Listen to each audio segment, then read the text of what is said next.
I'm here with Stephanie MacKay, who's the co-founder of the Fianna Wilderness School here on Gabriola Island and also in Comox Valley.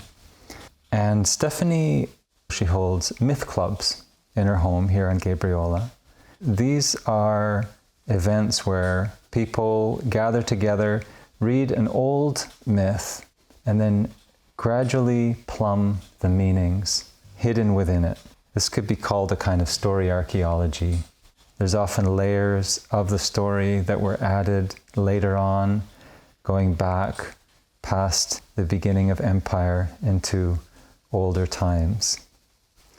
And one of the themes in this podcast is play. And for those of us who are trying to get in touch with our roots, who are trying to get in touch with old cultures, before all the colonialism and modernization and all of that, things can seem distant. You know, like we don't know what the Celtic creation story is. There's many pieces missing. And it's hard to know how to bring those old ways into our times.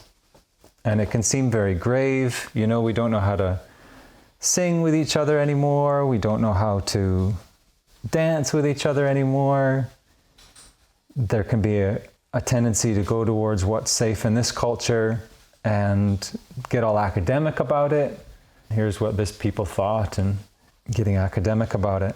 But what I found in these myth gatherings is that there's a playful aspect to it. There's a respect for the tradition and the roots of the story, but there's also a fun discovery of what may be within this story, what may dwell within the depths of the earth, of the story, so to speak, that we can discover. So today, thank you for joining us, Stephanie. Thank you for having me. So today we're going to go through a story called Lippo and Tapio. And why don't I let you introduce this story, Stephanie, please? Sure. This story came to me from a collection of Scandinavian folktales, and it is a Finnish tale and comes from the land that we call Lapland. And you'll see in the story that land is called Pohjola traditionally and to the peoples of the story. And it's just is a wonderful tale of journey and wintertime and being in deep relationship with the holy in nature. Beautiful. And for those of you listening, I'll include a PDF of this story if you'd like to follow along. So why don't we go ahead and read this story together as you do in the Myth group. Bring our listeners in. Sure. And I'll just say, when I first read this story, it was very interesting, but I had no idea of the depth that's in there. But maybe you will, oh dear listener. So yeah, let's go through. Would you like to start, Stephanie? Sure. Lippo and Tapio.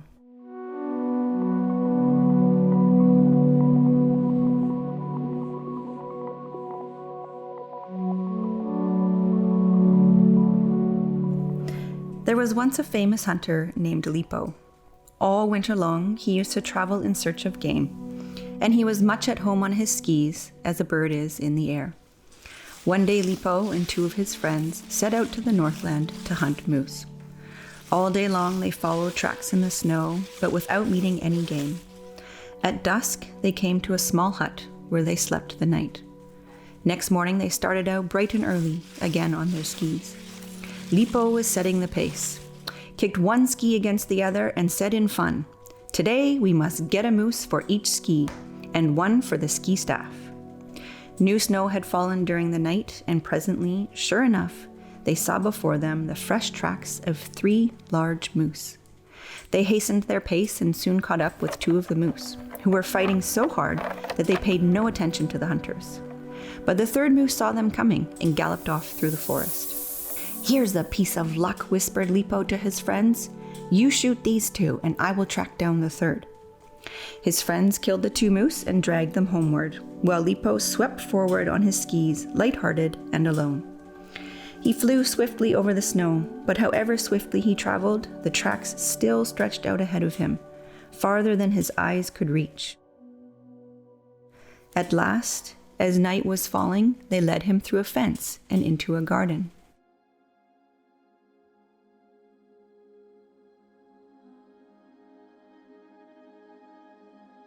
There in the doorway of his house stood Tapio, god of the forests. His long beard was the color of moss, and he wore a cap of leaves on his head. The moose, grunting with fright, stood behind him. When Tapio saw Lippo, he shouted angrily, "How dare you hunt my moose and drive him into a foaming sweat?" "How could I tell he was your moose?" said Lippo. "He had strayed far into the forest." When Tapio saw that Lippo was a plain, honest man, his anger left him, and he said, "Ah, it is late, and you are far from home. Come into my tupa and stay the night." Lippo shook the snow from his skis and set them up against the wall. When he followed the old man into the house, he was surprised to see the room crowded with wild animals. Elk, bear, moose, wolf and fox, rabbit and weasel. There they all sat around the fire, talking each in his own tongue.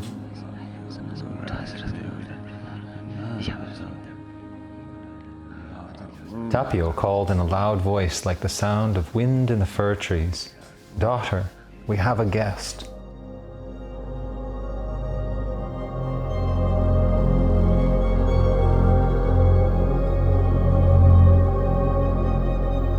There entered a lovely girl dressed in a robe of green leaves. She set a supper of honey, milk, and bread on the birch log table, and Lippo ate hungrily. When he had eaten, he turned to the girl, who was sitting now beside the fire, holding a fox in her arms, and asked her, "Who are you, and what is the name of this far north country?" She answered, "I am Talervo, daughter of Tapio, god of the forests. My father takes care of every living creature in the woods, and this country is Pohjola, far to the north of your native Finland." As darkness drew on and the first star came in the skies, the wild creatures began to file out into the forests, each to his own home. When the last had disappeared through the doorway, Tapio gave Lippo a bed of fir boughs beside the fire. In the morning, Lippo was up early, all ready to start out again in search of game, but nowhere could he find his skis. They were gone as if by magic. When he asked Tapio what had happened to them, the old man said, "You will find them when you wish to go back to your own people. I have but one daughter, Talervo. How would you like to stay here as my son-in-law?" "I would gladly stay," said Lippo, "but I am only a poor man." "Ho, ho, don't let that worry you," Tapio said. "Lack of money is no crime. Here we need no gold." So Lippo, the forest wanderer, married Talervo, and together they lived in the hut in the woods with the old man, her father. Soon Lippo learned to speak the language of every creature living in the forest.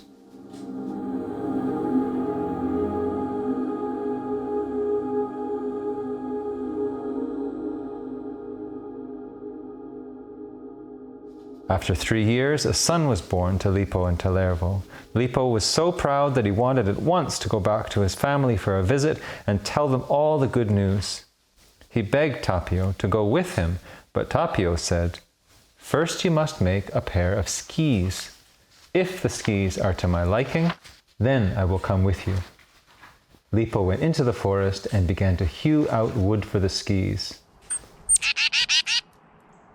A little titmouse sat on a branch over his head, singing, Tianen, vatikuti varpunen, titmouse, spicker spacker sparrow, set the branch upon the shoulder, form a head upon the footrest. The titmouse made Lippo so fidgety with its chirping that he did not even listen to what it said. He flung a stick at the bird and shouted, "Stop your noise, you chatterbox!" Then he forgot all about the bird. He was so intent on fashioning his skis. He made them as beautifully as he knew how, and when at last they were finished, he brought them to his father-in-law. Tapio fastened the skis to his feet and took a turn around the garden on them, saying, "Ah, these skis are not for me. They don't fit. You will have to make me a better pair." Again, Lippo went into the forest, and again the titmouse flew to a branch above his head and sang, "Ti-ti-ti-tianen, vatikuti varpunen, dee-ti titmouse, spicker spacker sparrow, set the branch upon a shoulder, form a head upon the footrest." Again, Lippo was very annoyed by his chattering. "Why must you be always such a chipper and chatterer, you scamp?" he shouted, and this time he threw a chip of wood to frighten the bird away. When the second pair of skis were finished, Tapio tried them out and said, "These skis are not for me either. You'll have to keep on trying till you can do better." Lippo went a third time into the forest, determined to please his father-in-law. And a third time the titmouse sang, "Ti-ti-tianen, vatikuti partunen." This time Lippo stood listening. "What are you trying to tell me, you little fidget? I'll try your advice. You can't be singing the same thing over and over for no reason at all." He worked fast and did as the bird said. In the center of the ski, he fashioned a shoulder for Tapio to stand on. He bent the front end of the ski slightly upward into a head so that it would glide more easily over the snow. When Tapio tried this new pair of skis, he was delighted. "Ka! These are the skis for me. They fit me perfectly. You must have learned to listen to the words of your little forest friends, my Lippo, or you would never have known how to please me. Now you may go home."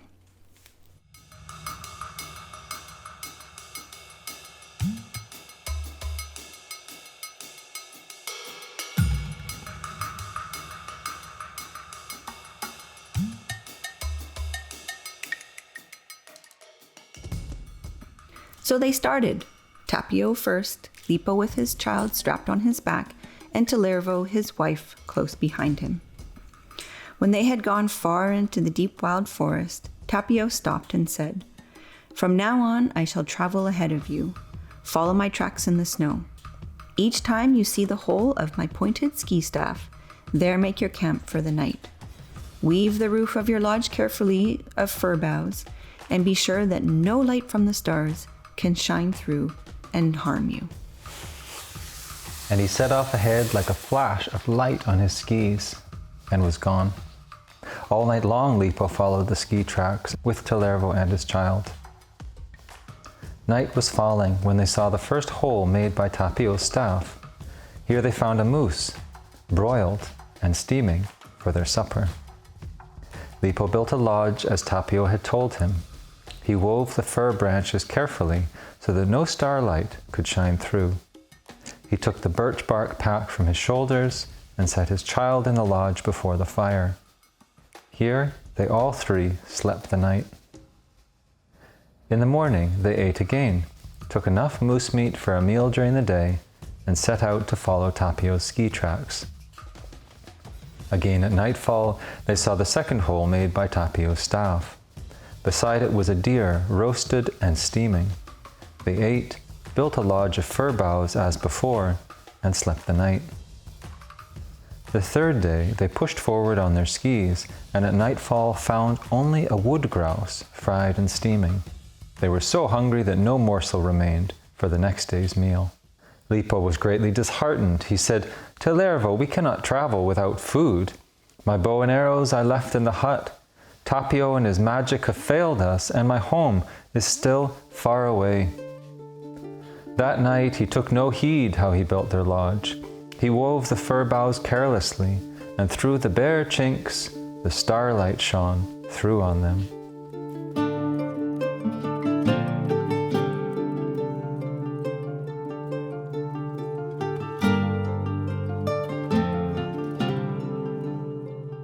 In the morning, when Lippo rose to stir the campfire, he found that his wife, Tellervo, was gone. Far and near Lippo searched, but he could not find her. He asked the birds in the trees where she had gone, but when they answered him, he found he could no longer understand their language. He went into the hut and took his child upon his knee. Sad and hopeless, he sat there before the fire. He saw moose and deer outside in the forest, but he had no weapons to hunt them. The next morning, and the next, and the next, every morning when he awoke, Lippo found a wood grouse cooked and steaming before the door. Many years passed, and still Lippo lived in his lodge of fir boughs before the open fire in the forest. He dreamed of home, but he no longer had courage to set out on the search for it. Lippo's son grew into a tall boy, and from boyhood he grew to manhood. He asked Lippo to teach him about the stars so that he could travel alone and learn more about the world.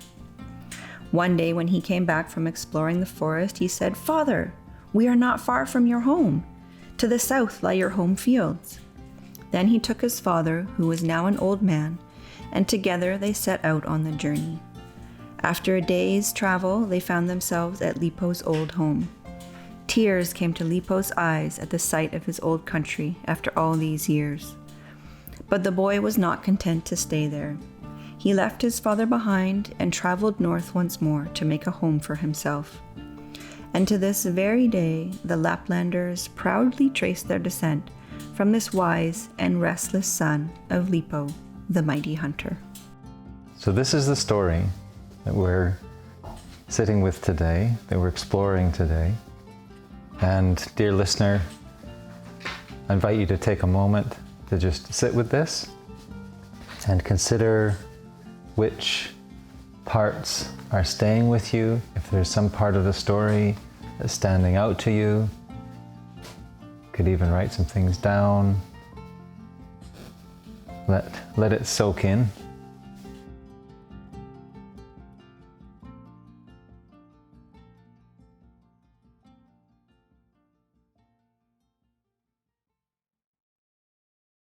Often when I pick a story, folks will read it and come to our gathering with some discomfort or some confusion about why I picked this particular story. It's very common for people to not really connect with the story initially. And I love that. That's when I get really excited. And after we've read the story, I open it up to people and I say, hey, what are you curious about? With this story in particular, it was, why did Lippo stop when he lost to Lervo? Why did he just stop? And, people are like, oh, I was really frustrated with him, or I was really angry with him. Why didn't he just keep going? I love those moments because that's when we really get to dive into the deeper layers of the story. And when we come at it from our perspective or conditioning, I would say, from colonization, imperialism of the dominant culture currently, we don't see the beauty that's there. And through the unpacking of the story, the beauty is revealed. So for those of you listening, if you have had one of those moments of, oh, that didn't really sit right with me, that's great. We celebrate those moments, and that's what we like to get into. Oh. And I think that's also where the fun and the play comes from, because we're not looking at that as like, I don't get offended. It's not like, oh, shoot, I'm sorry, you didn't like that part of the story or whatever. That's where there's the excitement comes up, and it's like, great, let's go there and let's play with it a little bit, and let's bounce back and forth some ideas or thoughts about what that might be. And as we go through that process of bouncing back and forth with each other and having discussion about it, then it's like this spiral of beauty starts to come up and reveal itself. And I like that so much, because approaching old stories, we can have that apprehension of, what if I don't get it right? What if I'm offensive, charging in with my assumptions, and I make a mistake and it's very bad, and the gods and the ancestors are displeased, and whatever it may be. Because there's one right way to do it. And of course, on the far other end, it could be a very whimsical approach, but to approach with respect, but playfulness, it just seems like the best way to make relationship with the story is to be able to play.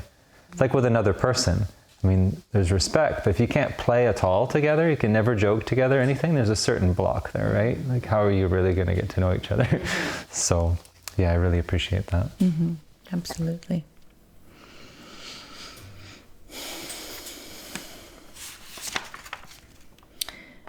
So I'm curious, Theo, what are some points in this story that have popped out at you or left a lasting impression for you? Well, there's a number of things. I'll come from near the beginning. So the Lippo and his friends, they're hunting moose in a brave and adventurous state of mind. And then Lippo ends up chasing a particular moose far past where his friends remained, and he ends up meeting Tapio, the god of the forest, who says, basically, don't hunt that moose, that's my moose. So that's something I was curious about, is what's the difference between one moose and another? We see in the home of Tapio that his daughter brings milk and honey and bread, and that all the creatures of the forest, whether predators or prey, they're all peacefully around the fire during the day, and then at night they go back to the forest. So I'm curious about that. Are some animals given to the hunter, and that's a gift for their sustenance, whereas others are sacred? Or how does that sense of the sacred and protected and the food, the meat given as food, how do those relate with each other? That's something I'm quite curious about. Yeah. I wonder if you have any thoughts on that. Just before I answer that, I would just want to give voice to where I have received my teachings, and my understanding of these stories really comes from my years of studying with Martín Prechtel. So I studied with Martín for 12 years, and we spent a lot of time very much doing what we're doing here, but on a bit of a grander scale, but really going into the deeper teachings of the stories. And so that's where my understanding comes from. So just to voice that first. Yeah, so I think there's the two moose that are fighting, and then there's the third moose that takes off. And there's certainly an understanding indigenously that when we are in a hunt, that it really truly is a sacred relationship between hunter and animal, and that the hunter is entering into essentially a form of marriage with the animal that they're hunting. There is a way in which we could say that when an animal is seen on the hunt and killed, that animal gave themselves to the hunter. There's certainly a lot of hunting practices that are not engaged in that. But I think deep within the ancestry of all people who have come from the land and from hunting peoples, it's originally a very sacred relationship that is entered into with reciprocity. And there's a whole bunch of preparation that happens before the hunt, which we don't get in the story at all. It just starts with them, well, they're just going out to hunt. But before that, there would be a whole process of ceremony and offerings that would manifest as dance, songs, physical offerings, beauty that was made and offered to the animals. So there's a gifting first before you set out on the hunt. And then as you're out on the hunt, then there is the gifting back, which is the body of the animal. Then, of course, there's the third moose. It's super interesting that it's the third moose. There's the two and the three. There's the third moose who runs off too fast. So there's not even actually the opportunity. There's no gifting. There's no presenting of the body. It's you catch a glimpse of me and I'm gone. I see. So that's, to me, the first indication that, there's something different about this moose. This moose is not always in this physical world. And I guess I would want to say that all of the moose are sacred. And this third one is able to maybe shapeshift or move between the worlds. But it's that first glimpse And Lippo's, captured. He's captured, actually, by that glimpse. And then sets off and follows the moose. And it's also very telling that he never sees the moose again from that initial glimpse. He never sees that moose again until he's actually in Tapio's house. Once he's in the sacred land of Tapio, then he sees the moose again. But it's only the tracks that he follows to that house. So it's the evidence of the holy that he follows. Like the moose doesn't come up to him and say, hey, come with me. I'm going to show you something really cool. And they walk side by side. They don't walk side by side. He catches the glimpse and then he follows the evidence of that beauty, of that holy being into the Holy Land. And I think we're very stuck on the physical appearance of a being in this culture. We want what is tangible. We want to say, oh, I've got this moose right here, or I've seen the moose. But what about just the magnificence and beauty of, I saw the tracks of the moose. I followed the tracks of the moose into the other world, not the moose itself. Yeah, it reminds me of hearing trackers speak about this intimacy with the animal, and sometimes tracking not to hunt as well, but just to inhabit the pathways of that animal, the sleeping spaces of that animal, and at the end of the tracking to behold the animal. And if it is hunting, then it's not apparent at first blush that hunting, taking the life of another being, can be an act of union. I mean, that's quite a conception. And it is, like you say, a very old conception, really one of the oldest, as I understand as well. Yeah, so then Lippo, he arrives there, and I'm curious about that also. It seems that the animals all coexist peacefully in that place, in that spirit place, and they're eating honey, milk, and bread, which are all foods that don't necessitate killing.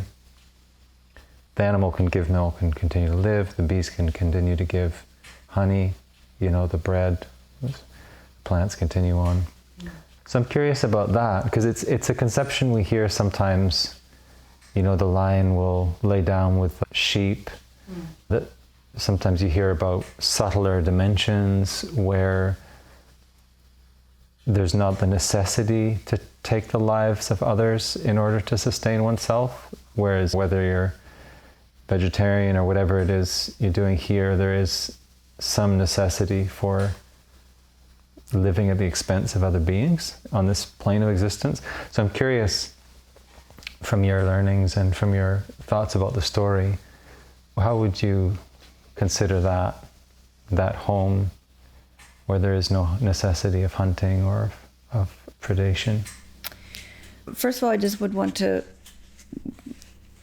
point out that with the grain, if we're holding plants in the same as immense beings, then there is the killing of the plants.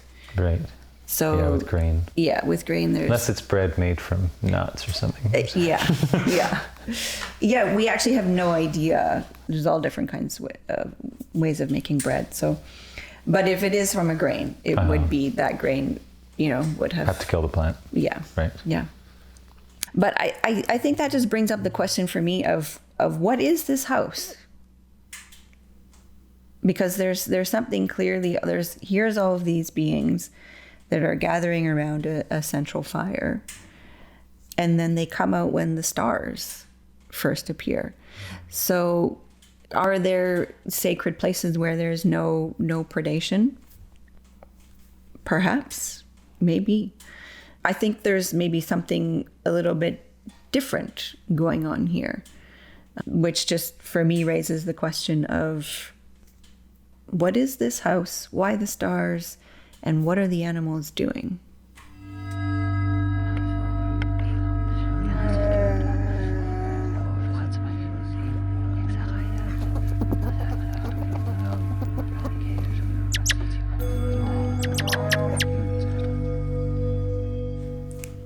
Do you have any thoughts on that? One thought that comes to my mind is it's a place of sanctuary. And, Lippo and his friends, there's the 3 moose, and the 2 moose were given. That too belongs. And the 1 moose brought Lippo to this sacred home. That too belongs. I compared it earlier to maybe a Judeo-Christian idea of Eden or heaven, where there's no predation. But in that idea, that place is the place to arrive at instead of here. Whereas in this, it seems that the honorable hunting and the sanctuary where animals don't prey on each other, or humans, and don't prey on animals, both of them are overseen by the god of the forest. It seems they both belong. So that comes to mind. And then what is that home? At that point it seems very mythic.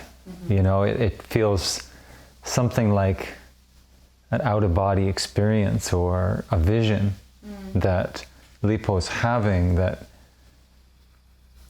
this is a place where all the animals gather. It feels like maybe it's the spirits of the animals, the spirits of those species, that they gather together. And why do they go when the first star comes out? There's some connection with night, with the beingness of those stars.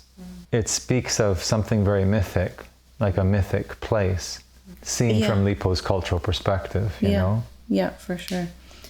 I think, one, just that both are necessary. So there's predation is necessary, and this place of where, they are together in a home sitting around the central fire where there's no predation is important as well. Life comes from predation. When we have the tension between the two, there's life is given, life is birthed. The deer is, or we could say the moose is the moose because the wolf exists. And likewise. In the sense that the wolf enhances the fitness of the deer? Well, yes, for sure. So there's the biological, there's the scientific understanding of that actually wolves do, participate in the health of ungulates, of the deer, the moose, the elk. But there's also there's spiritually that there is a relationship between. There's a certain amount of tension and stress that they provide for each other that spiritually keeps them vital. So if they don't have that, there's like a spiritual anemia, we could say. So in that case, when the moose and the wolf are together by the fire, that's their kinship. And that kinship also exists when they're in a competitive relationship. It also exists. Yeah. It's kind of a deeper sense of their relationship. Yeah. Yeah. Like that. We could just touch on the star. So as darkness drew on and the first star came into the skies, the wild creatures began to file out into the forest, each to his own home. So there's this gathering place during the daytime, then the stars come out and the animals go back to their own home. And when they're in their own home, I imagine that would be when it's like they're stepping back into that place of tension but that it's related to the turning of the sky, related to the stars. And we could even bring in the possibility that The reason why these animals are not, let's say, coming into contact with each other is because they are the stars, because they are the constellations. And so when you have the constellations up above you, it's like there's constantly chasing each other through the sky. They're constantly in their story up in the sky. So then in the daytime, it's like they're gathering together in Tapio's house, and the stars come out and they all go out to their place in the sky. I see. So each, just like the stars, like this star is situated in that part of the sky, that star is situated in that part. So too, the bears are with the bears. Yeah. The moose are with the moose. Yeah. Yeah. And they go back to their own story in the sky. I don't know the stories of the constellations from this land, but there's each constellation has its story within a culture's mythology. Yeah, that's really rich. Mm-hmm. So then Tapio is hospitable to Lippo. Mm-hmm. It's also just notable earlier on that when Lippo first came, Tapio was angry with him, but then he noticed his simple-heartedness and his willingness to give up bringing the land he was in into this place. He was, I made a mistake. And then he entered on Tapio's terms. Mm-hmm. I also just love that, there's these deep layers that we love to go into, and it's like, oh wow, oh that's just so amazing. And then there's also just these like really basic human layers where I just like to think about a young man coming to the house of the one that he's longing for, and the dad's there at the doorway and is like, who do you think you are? You've come here, and it's just this moment of trial. It's this moment of like, tell me who you are, or, show me who you are. And of course, Lippo's made it to their door. So Tapio already knows that there's something different and something special about this guy because he's made it to their door. Few beings are going to actually make it to Tapio's door. So he already knows, but there's just this little nudge of like, show me your true being. Mm-hmm. And he does. And he does, with humility. Yeah. Yeah. Yeah. Yeah.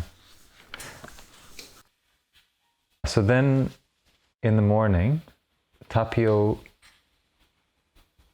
suggests that Lippo become his son-in-law, that he marry his daughter. And so from a sort of modern perspective, it seems, the father's given the girl away. What say did the girl have in this? So we could say this is like the patriarchal layer, maybe? I think yes and no. I think in first reading it, yes, it's very easy to say, oh, well, this is the patriarchy. This is awful. How could Tapio just give away his daughter? But I also think that we have to remember that there's a lot of this story that probably is not here. That there's a lot of this story that has been lost or just distorted in the years of colonization or the years of oppression for this story to survive. So in order for this story to survive, it needed to shapeshift itself to be here today. So I think, yes, it's possible that either some layers or some parts of this are not here to make this look like this is very patriarchal. But I also think just from the bit that's here, we could look at it a little bit more and see that maybe it's not actually quite as patriarchal as we think on first reading. Yeah, notice the trigger. Yeah. Consider that there might be something more there. Totally. Beneath that. Yeah. And I think it's important what you're saying, that the stories do change over time to survive, just like people do. That if you had a story that was just overtly countering the colonizer narrative at the time, the story wouldn't survive like that. Yeah. So it kind of goes underground, it changes. I mean, I heard that about fairy tales, that one of the reasons they've survived with so much wisdom is that the powers that think they are didn't think much about them. It's just things women tell to their kids to make them go to sleep at night. What's the harm? But actually that there's all this wisdom that comes through, but it has to be kind of covert. Exactly. It can't clash with, the church narrative or the empire narrative. So yeah, I'm curious what your thoughts are about what deeper meaning might be there. I mean, one thought that comes to me is that Tapio might have spoken with his daughter. They might have had an extensive conversation, and Tapio, because he cares for his daughter, is making sure that it's the right man, making sure that it's all okay. More may have transpired between the hearts of Lippo and Tellervo than we know from the narrative here. That's still a kind of human reading. I mean, Tellervo is the daughter of the god of the forest, so there's definitely mythic elements there as well. But just sticking with that, we don't want to judge Tapio too quickly. Exactly. Yeah. And in other stories, like in the Finnish epic, the Kalevala, like Tellervo's the goddess of the forest. So there's, in this story, she's really is referred to as the daughter of the god of the forest. In other stories, she's explicitly referred to as the goddess of the forest. So she's a pretty big holy being herself. And I think for sure there's the possibility that she had a lot of say in this and whether or not she wanted to marry Lippo. If we go back to the moose that Lippo followed, in countless mythologies, there's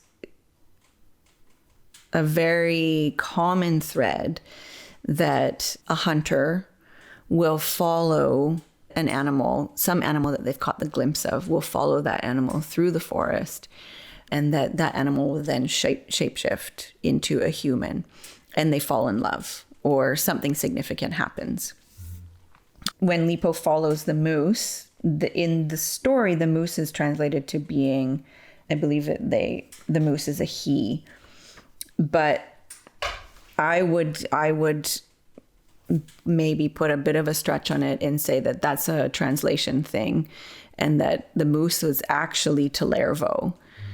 And it's actually Tellervo that he followed through the forest to Tapio's house, to her house. And so that to me that's a courtship. That's Tellervo courting Lippo. It's basically, can you follow me to my home? And she leads him to her home. She could have gone anywhere. She could have done any kind of, holy stuff to set him off the track. But she didn't, if we assume that the moose was Tellervo.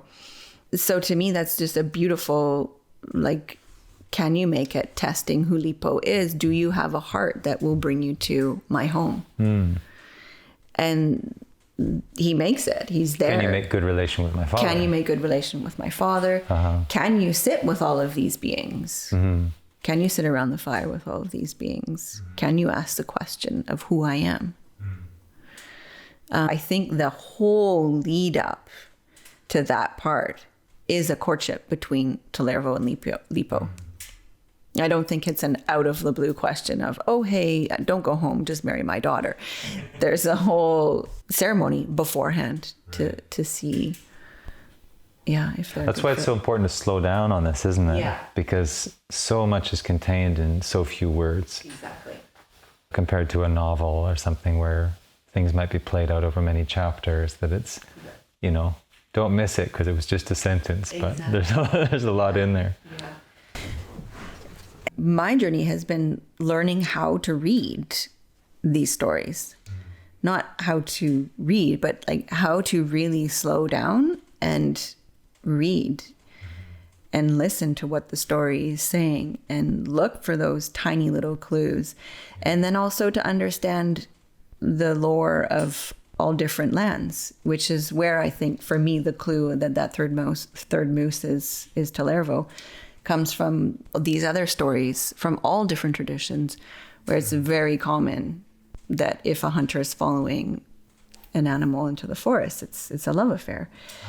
So having that broader scope, but really slowing down, like we haven't even made it off the first page yet, and we're going fast.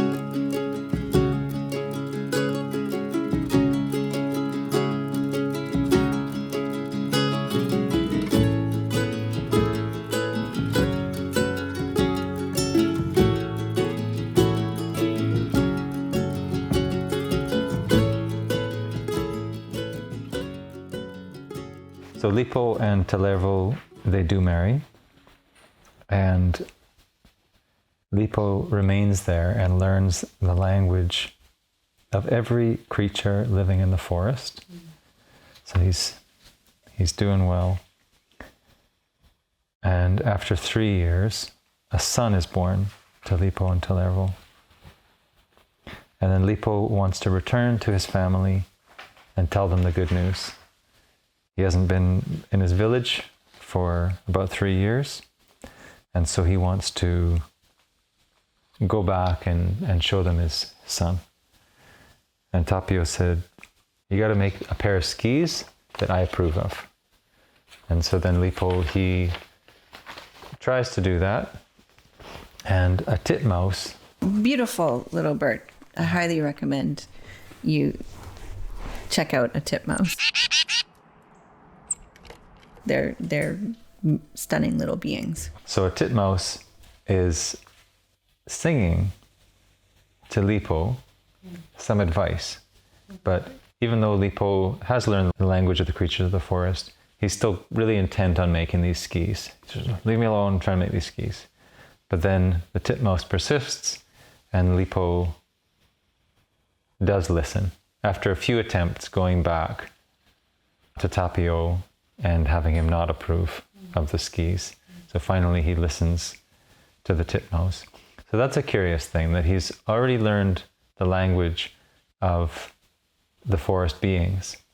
But in this case, he's initially not listening. I think this is Lippo learning to have the ears to hear the language that he's learned. And,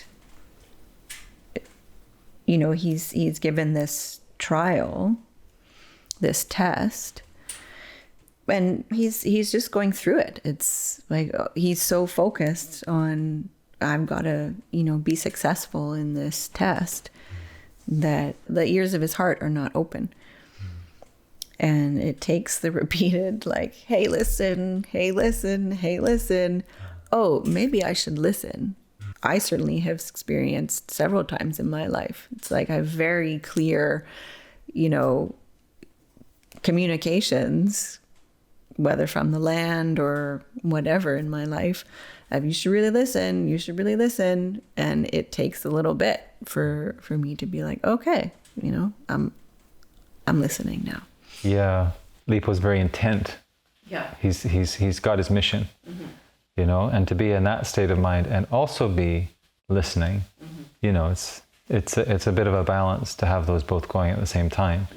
To lay down in a field and just let my hearing expand to hear the birds in the trees, that's one thing. But when I've got a mission to do that at the same time, it's, you know, could see it takes some practice. And that's interesting that he learned the language, but it's not like he did the superpowers and now he's just good to go. There's a certain putting it into practice and not always getting it right. Yeah, exactly. Yeah. So I think, you know, for us with our, you know, in this dominant culture, which is very like go, go, go, go, go, put your blinders on and but it's creating a state of being that can be more flexible, can really be in a place of focus and awareness.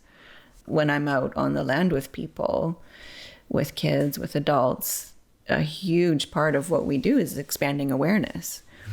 But you have to maintain a certain level of focus. You're in the wilderness. There's a certain attention that has to happen, but also pick up on what's being revealed to you, because the land is always talking to you. If we're on a path and we have to get there from A to B, it's like we're going. But can you be in that place of, okay, I actually have something I got to do, and I'm still attentive and aware of what's around me. Lippo's going through this is an initiatory journey for him. We're not initiated by humans. We're initiated by the land. We're initiated by the wild. We're initiated by the holy in nature. He goes to Tapio's house and he learns the language of the natural world. That's initiation. But it's not enough. Like there's more. So as you learn, but listen. Yeah. Because the stakes get higher, the more you learn, you're held to a higher standard. So as you learn, it's not enough to just be like, I've got that knowledge. I'm good. Learn to listen. Yeah. Yeah. Yeah, it speaks of ongoing learning, ongoing being challenged. That initiation is an ongoing thing. There's of course certain events that are really key, but it's not that those are the last in the line kind of thing. So then Lippo, he listens to the advice of the titmouse and he adjusts his skis in a particular way by using a branch, the shoulder of the ski, which we're figuring might be the place where the foot goes, the shoulder of the ski. There's some kind of extra curve there perhaps. But he makes the skis in a way that Tapio finds to be pleasing. He's delighted. These are the skis. And these are skis, they're skis for Tapio. Although Lippo's skis also went missing. Did he make his own skis as well again? No, I think we just assumed that Tapio gave him his skis back once he had completed the test. These are skis for Tapio. Yeah. I'm very pleased with them. Lippo also has skis now, so then it's time to set out on a journey. Yeah. So Tapio says, I'm going to go ahead, and you, Lippo and Tellervo, you can follow my tracks. He gives them this instruction, especially to Lippo, he gives the instruction, every night, make a shelter where no starlight gets in. And you do that every night, and then we'll go towards your village. And so first night, he does a shelter like that, and there's food waiting for them. Seems like Tapio has blessed them by giving them some moose. Next night was a deer. He also built his shelter well. The next night, there was just a wood grouse, so not as much food, not enough to fill them up. And Lippo became discouraged by this, and he didn't make the hut very well, and starlight came through. So this is an interesting point as well, because this is a really key point in the story, that he didn't completely follow the instructions of Tapio, the god of the forest. He let starlight go in, and then when he woke up in the morning, his wife was gone. And he looked for her, asked the birds in the trees, but he couldn't understand their language anymore. Their child was still there, their son. And so he remained there with the son. And every day, he didn't hunt again. He could have fashioned bow and arrow, but he didn't. Every day, there was a wood grouse, which was enough for him to sustain himself. and he remained there for many years until he became old. So this is an interesting part of the story, is things are going really quite well for Lippo. You know, he messes up a little here and there, but basically he's doing things in an excellent way. But at this point, he becomes discouraged when there's not enough to eat. He's, oh, I'm still so far from my village, how can I possibly make the trip? His wife leaves him, you know, because he didn't follow the instructions properly. So I'm wondering your thoughts on this key point of the story. Well, I guess just my question is, did he lose his wife? First of all, did he lose his wife? Second question is, did he lose his wife because he didn't do things properly? So I'm just going to let those questions hang for a second. And then I want to jump back to following the tracks of Tapio, because I just think that this is a really important point, that he followed tracks in and then followed tracks out. Right. So it's very clear that Lippo is going into the other world by following the tracks of Talervo. He's in that world and he's able to see the holy beings. He's able to see the god of the forest. He's able to see the goddesses. So he's in the other world at this time. So that's his threshold. He's crossing over the threshold into the other world. Then he can see Tapio to a certain point. So they start off their journey together and Tapio is there and they're together. Then Tapio reaches a point and he says, okay, I'm going to go ahead now. Basically, you can't see me anymore, but you can see my tracks. So again, it's the evidence of the holy. So he's now crossing out of the other world by following the tracks. There is something beautiful about that, isn't it? Rather than show me God. Yeah. You know, I want to behold God right in front of me. It's more to have the curiosity, the reverence to see signs of the holy and follow those. Yeah. So Martín will often say, you know, when you see the track of a deer, put an offering in the track. When you see the track of the tiger, put an offering in the track. That's the evidence of the holy, is the magnificence. Get down on your knees and put an offering in there to say thank you for having passed by this way. That's a very different way of looking at it than, as I said before, we have this obsession with the tangible, but the holy is not tangible in the way that we understand this world. Yeah, we catch a glimpse, we see the evidence, and that's when we say, the holy was here. What a blessing. Yeah, beautiful. So then you raise the question, did she leave because he screwed up? Well, you phrased it a little more eloquently, but it seems so, right? It seems with the logic of the story that on that third night, he didn't follow the instructions properly because he was discouraged, because there wasn't much food. And then it seems there was a consequence for him not following the instructions. So it's interesting that you're bringing up the possibility that it's not quite what it seems. I think it's very, very likely it's not quite what it seems. However, I'm also not saying that he didn't screw up. Clearly, he did from one perspective. But there's just a lot more than just, he screwed up and so he lost his beloved. If we look at, there was a point where he was separated from Tapio. He's still moving towards his home. He's still moving out of the other world. And so there's a point where there's the question, can he bring a goddess to his home? Is there a point where the goddess cannot come in her form that he sees her in? Does she need to change forms?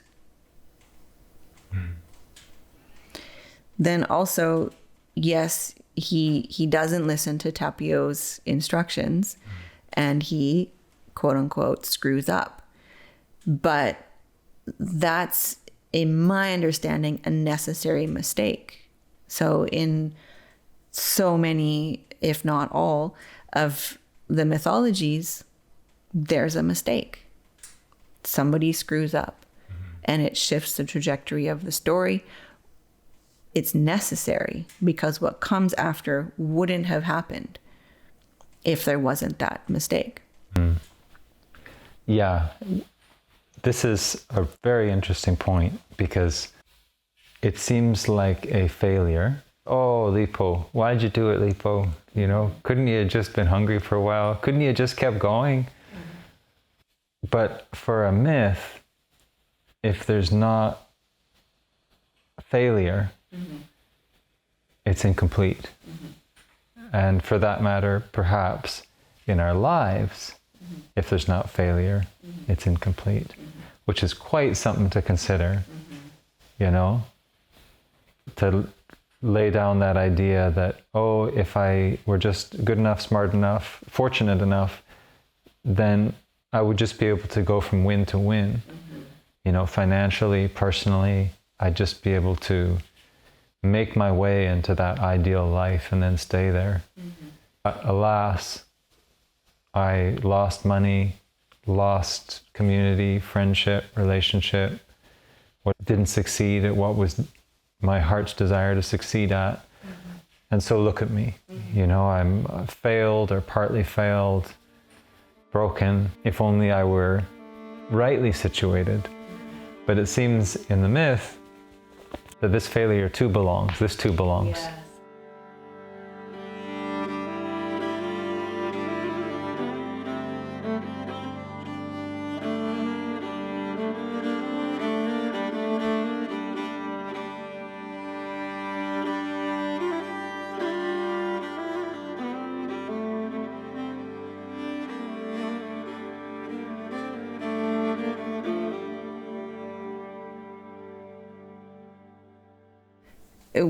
We have a very failure phobic culture. Death phobic. Death phobic. Failure to continue living. Yes. And yet, this is a very significant, as you said, point in the story where something needs to happen for Lippo. And it can only happen by the separation between him and Tellervo. So what is that thing? What still needs to happen for Lippo? Yeah, don't know. So what happens to him? He loses Tellervo. Then what state does he go into? He goes in, as I see it, he goes into this kind of holding pattern, this stasis, you know, that he's getting older, he's taking care of his son's growing up. Every day they have food, so they're not in want, there's no real impetus to go out and do anything. And he just gets older, you know? So it seems like from the story. Yeah. You know, at this point, he says that, oh, my home is still really far away. Right?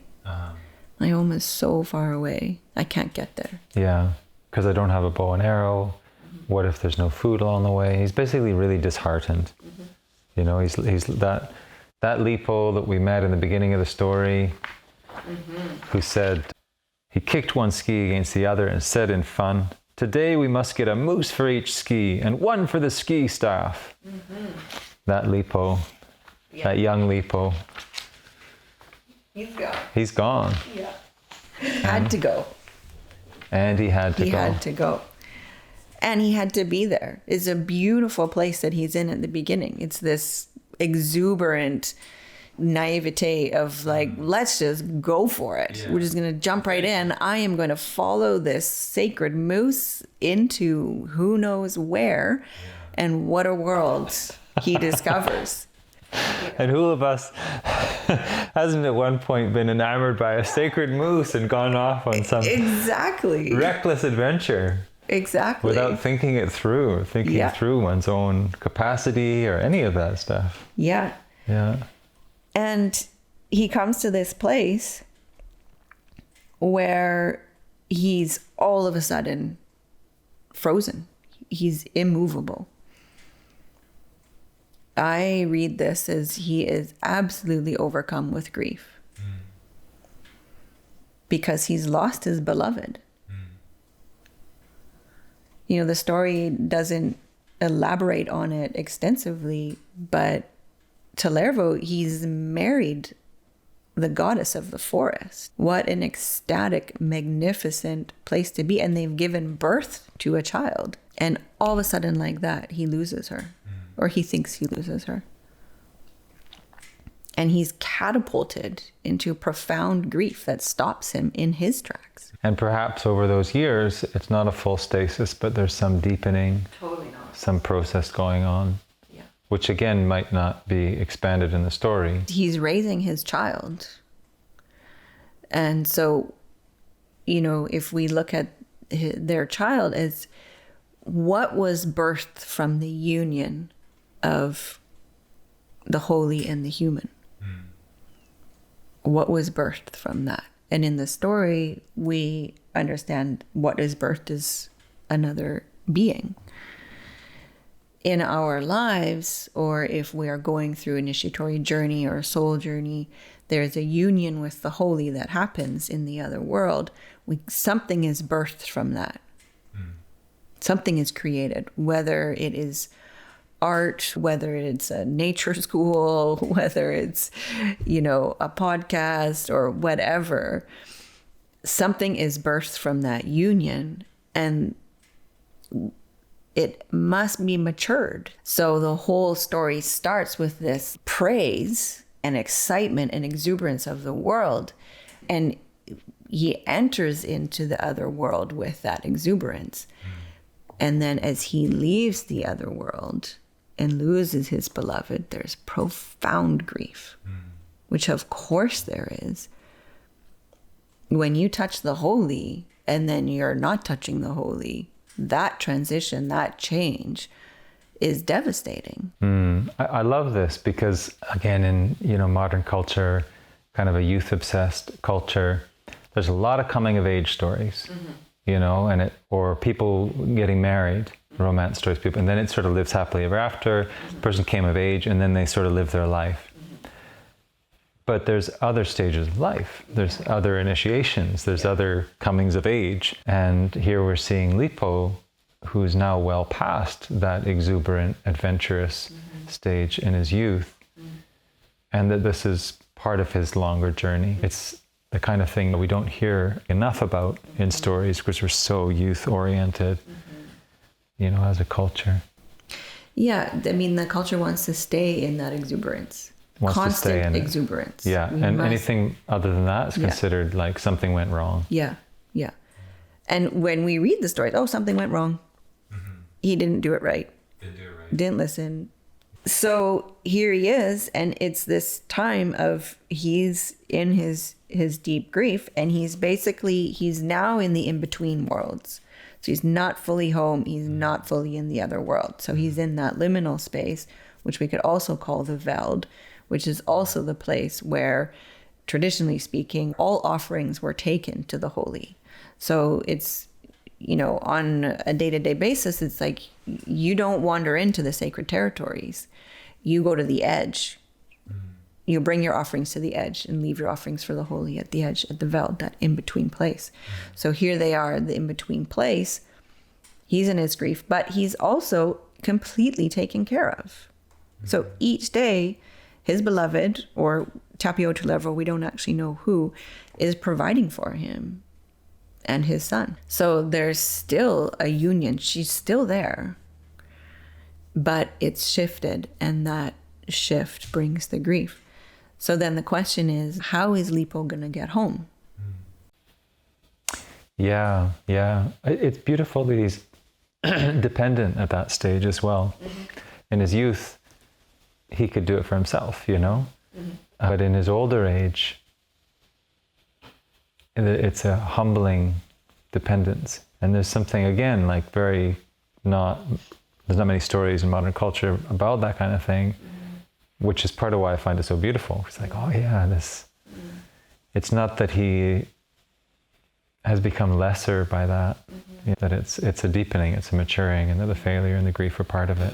In our youth, it's like we think, oh, well, we can do it all on our own.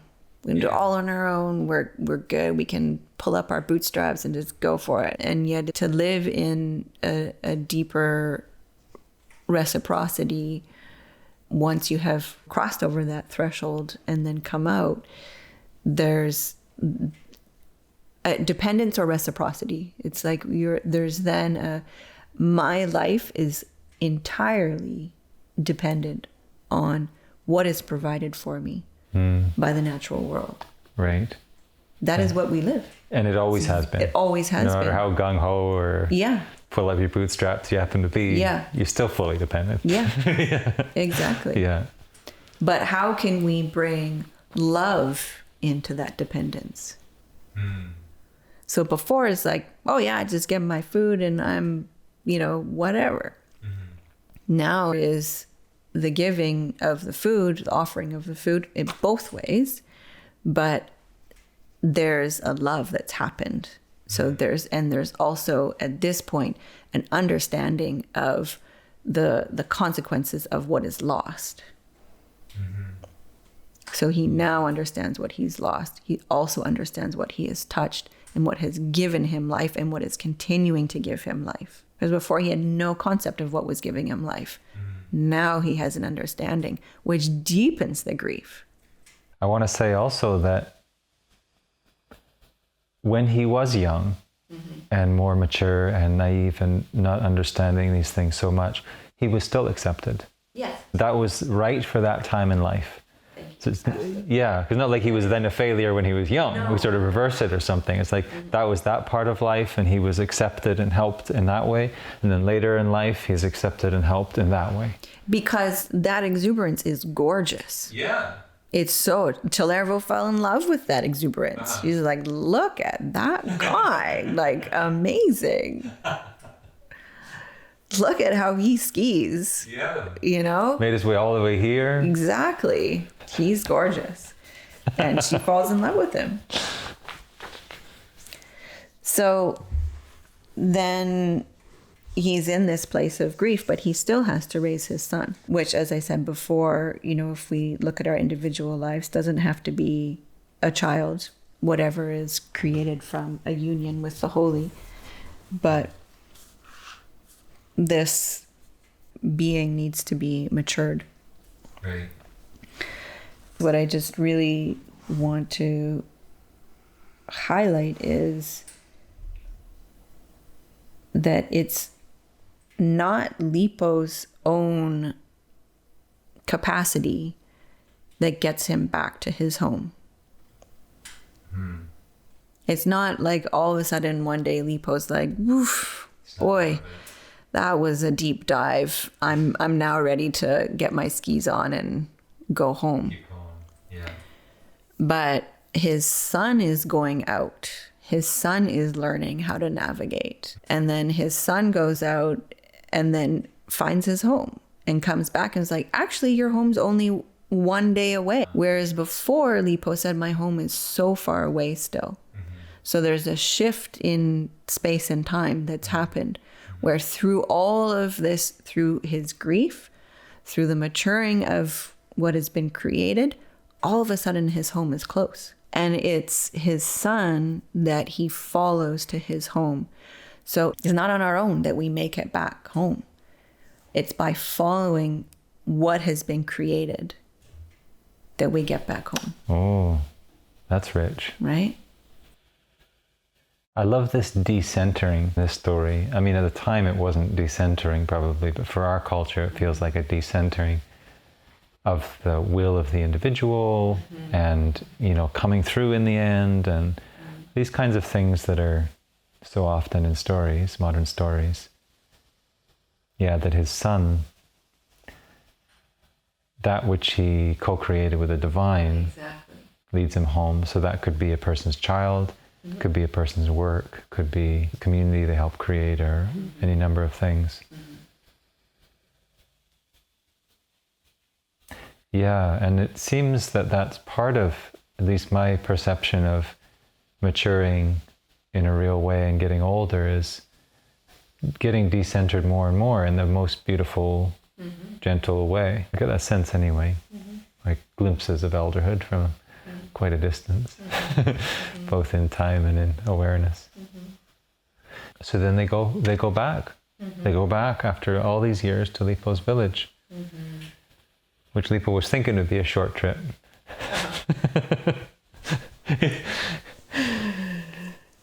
Yeah, so they make it back, and yeah,